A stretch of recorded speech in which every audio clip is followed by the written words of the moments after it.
Hello, Excel training ঢাকাতে আপনাদের স্বাগতম। এখন আমি এক্সেল ম্যানেজমেন্ট ট্রেনি কোর্সের মডিউল 4.14 নিয়ে আলোচনা করব। মূলত এই মডিউলে আমি কিভাবে আপনি এক্সেলে টেক্সট বক্স ইনসার্ট করবেন বা সিম্বল ইনসার্ট করবেন সেগুলি আপনাদেরকে দেখাবো। তো চলেন তাহলে শুরু করা যাক। তো দেখেন, এখানে আমি আগের টিউটোরিয়ালের কিছু অংশ রেখে দিয়েছি।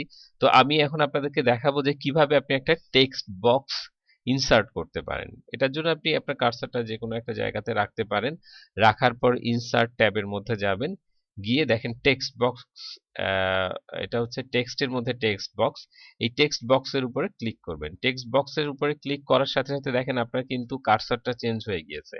ও আসলে এখন জানতে চাচ্ছে আপনি কোথা থেকে কতটুকু করবেন, অর্থাৎ আপনি একটা জায়গায় ক্লিক করলেই দেখেন ওর সিম্বলটা কিন্তু চেঞ্জ হয়ে যাচ্ছে, প্লাস চিহ্ন কিন্তু চলে এসেছে। এবার আপনি জাস্ট ড্রাগ করবেন, অর্থাৎ যতটুকু পরিমাণে আপনি আপনার টেক্সট বক্সটা রাখতে চান ততটুকু পরিমাণে বা সেইভাবে, যেমন আপনি যদি চৌকোনা রাখতে চান সেটা করতে পারেন। তো আমি সাধারণত টেক্সট বক্সটা এরকম দেখতে বেশি পছন্দ করি, কারণ টেক্সট বক্সের মধ্যে কোনো না কোনো লেখা থাকে।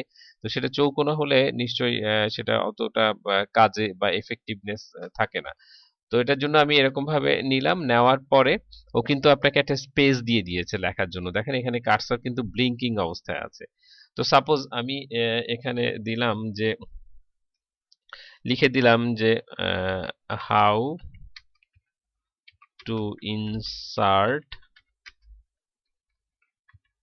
টেক্সট বক্স, অর্থাৎ আমি টেক্সট বক্সের মধ্যে এই লেখাটা লিখে দিলাম। কিন্তু দেখেন টেক্সট বক্সটায় পুরোটা কিন্তু লেখাটা দেখাচ্ছে না, কারণ হচ্ছে কি যে লেখাটা যত বড় টেক্সট বক্সটা তার থেকে অনেক বেশি ছোট। এটার জন্য কি করতে হবে, জাস্ট বাইরে ক্লিক করে আমি জাস্ট এটার উপরে আবার ক্লিক করব। ক্লিক করে দেখেন কার্সরটা কিন্তু এখনো জ্বলছে। তো আপনাকে আবার ক্লিক করতে হবে। আবার ক্লিক করলে কিন্তু দেখেন কার্সরটা চলে গেল। এখন কি করতে হবে, এখন দেখেন এইখানে নতুন একটা ট্যাব ওপেন হয়েছে। এই ফরম্যাট ট্যাবটা কিন্তু ছিল না, বা ড্রয়িং টুলের ফরম্যাট ট্যাব যেটাই বলি এটা ছিল না। এটা এখন চলে এসেছে, এটার উপরে ক্লিক করব। ক্লিক করলে এখানে এই টুলস এর উপর বেস করে কিছু টুলস দিয়ে দিয়েছে, যার উপর বেস করে আপনি এই টুলসটাকে আরো সুন্দর করে তুলতে পারেন।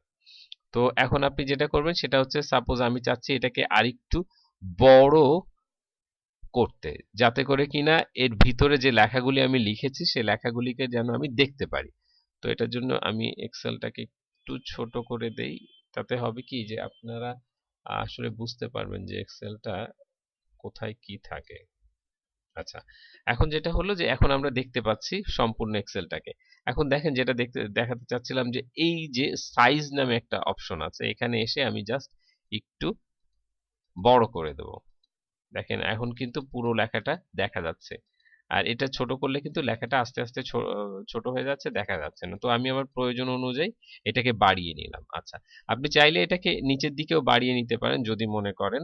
তো আমার যেহেতু প্রয়োজন নেই এটার জন্য আমি সেটা করছি না।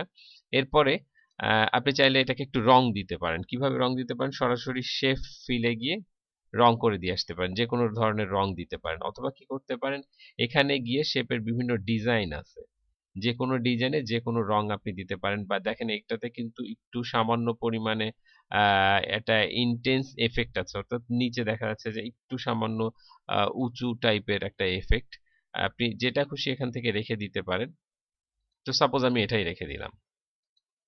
আচ্ছা, এভাবে আপনি যে কাজগুলি করতে পারেন সেটা হচ্ছে টেক্সট বক্সে বিভিন্ন ধরনের ডেকোরেশনটা করতে পারেন। আচ্ছা, এটা ছাড়াও এই টেক্সট বক্সটা আসলে আমাদের কি সুবিধা দেবে, এক্সেলের ক্ষেত্রে টেক্সট বক্সটা আমি মনে করি যে খুব ভালো একটা সাপোর্ট দেয়। যেমন মনে ধরেন যে আপনার এখানে লেখা আছে। তো লেখাটা এমন একটা অবস্থায় আছে যে এখানে কিছু লিখতে হবে, এখানে কিছু লিখতে হবে, কিন্তু মাঝখানে এমন আছে যে অবস্থায় আপনার কিছু লেখা আহ লিখতে হবে কিন্তু সেই জায়গাটা সরানো যাবে না। তো আহ, মনে করেন আমি এই যে লেখাটা লিখেছি এটা কিন্তু দুটো বা এই যে আমি দেখিয়ে দিচ্ছি যে দেখেন এটা কিন্তু এইটা একটা সেল, এটা একটা সেল। আপনি চাইলে যে এখানে একটা মাঝখানে যদি নিজের মতো করে লিখতে চান সেটা কিন্তু সেলে আর লিখতে পারছেন না, কারণ আপনাকে এক্সেল একটা নির্দিষ্ট এরিয়া দিয়ে দিয়েছে। এর বাইরে আপনি যেতে পারছেন না, আপনাকে ওই সীমানার মধ্যে কাজ করতে হচ্ছে। এই ক্ষেত্রে আপনাকে টেক্সট বক্স সাপোর্ট দেবে, অর্থাৎ টেক্সট বক্স দিয়ে সেটাকে পুরোটা ঢেকে দিতে পারেন। হ্যাঁ, পুরোটা ঢেকে দিয়ে আপনি কাজটা করে নিতে পারেন। এতে হলো কি যে জিনিসটার ডেকোরেশনটা যেমন একদিক থেকে সুন্দর হলো, দ্বিতীয়ত যেটা হলো সেটা হচ্ছে যে আপনার যে সেলের উপরের যে ডিপেন্ডেন্সি ছিল, সেলের উপর ডিপেন্ডেন্সিটা কমে গেল।